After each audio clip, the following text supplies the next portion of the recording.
Hello again.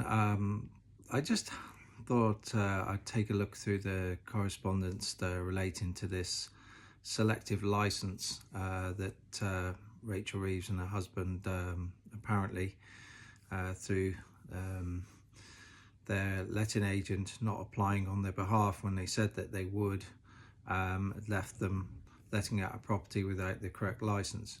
There's a few interesting things that that sort of came to mind as I was looking through the information that's been released.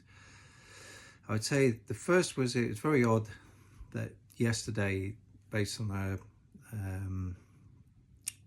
I'm working off a letter dated the 30th of October, so today, where she comments on the previous day's letter that she sent to the Prime Minister. So it's very odd that the previous day they said that they weren't aware that it was necessary based on a conversation with her husband, and then the day after, today, the 30th, the letting agency and my husband have found correspondence confirming that on the 17th of July 2024, the agent said to the husband that a selective license would be required and agreed that they would apply the license on our behalf. Now, that's kind of true, because if you look at the emails, they do agree to have done that when he comes back to them, and they say, thanks for confirming, I'll get the PAT test, and also I'll do the selective license once the new tenant moves in. Won't need them just yet, and at the moment when you're applying for license, all is good. So that's true. But it's strange that something like that would sort of come out of your mind. And also we don't know is what brought this oversight to her attention in the first place. So what led to them realising that they hadn't got a licence when they should have done? So we don't know that. Then there's a failure to remember this consent to apply for it on their behalf when it had been brought to their attention. There's something else a bit strange as well, where they quoting costs, and they sort of quote the costs for the license of being £900. You'll pay in two parts, £640 first, and then once the application has been processed, the remaining £260 is taken, and you'll need to have this PAT test, which will cost another £110 plus VAT. So I think if you've been quoted, say, the £900 in particular, you probably look at that and you think, wow, that's actually quite a lot of money. It would actually sting, you think, and it is really for a license. I think it's kind of a bit disgraceful to be charged that much, but it would really ring in your mind. And when the letting agent would have sent through their I would guess monthly statements, where they would quote the gross rent received, they would deduct the management fee and sundry items. So you'd be scanning through that, and you'd match it to what's paid into whatever bank account, and you'd be expecting to see the deduction of this £640 then £260. Because it would be in your mind, you would have thought, and you'd expect to see it in these remittance statements, I would guess. And the fact that it didn't crop up, then surely you would come down to the fact, well, we haven't actually paid this extortionate sum, so therefore the license can't have been issued. And we haven't received a copy of it either, or confirmation of it.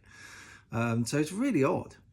And the other thing is, when she issued that tweet, when the local council in her constituency had adopted a similar scheme, and she was sort of lauding it, Rachel Reeves, I would have thought that would have jogged some bells. We'd have thought, we let properties as well. Do we all fall under a similar scheme?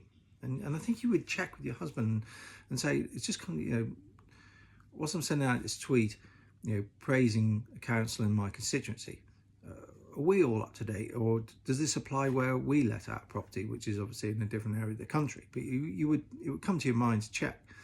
Apparently I wasn't checked as well. So the way I look at it is, I don't think this is, it's not fraud or anything like that. It's just, to me, slackness and poor management from two what are professional people, occupying, in one in particular, Reeves, very senior position, and husband as well, seconded to Oxford University, and he is a senior civil servant. And to me, it smacks of incompetence, and people who are just not diligent enough to reconcile with their positions. So I'm not sure necessarily you would go as far as saying she should resign, particularly with the budget coming up. I think for the sake of £900, it would barely be worth it just wouldn't be worth the risk and trying to evade it. But it just looks poor. And if you add it to the record Reeves has got of embellishments, career-wise, academic-wise, in terms of the journal, issues over plagiarism, the books, the expenses, where issues have arisen, not necessarily wrongdoing found, but unpleasant issues with expenses. I mean, I've never had issues in my career where I've been called over questions over expenses and credit cards and things like that. And it just adds to a poor picture. And I think it probably just sums up where we are with people at the moment in positions of authority. They're just of such a poor standard. And is it any great wonder we face the problems we do? So, yeah, I wouldn't necessarily go screaming for a resignation, but I think it's just a very, very poor sign of the quality of her and her peers. And it's a bit like the trial, the collapse of the China spy trial that I featured on some earlier videos. I don't think it's a conspiracy, actually. I just think it's calamities and contradictions. But again, it shows that we're led by people of very, very questionable quality. Take care. Bye.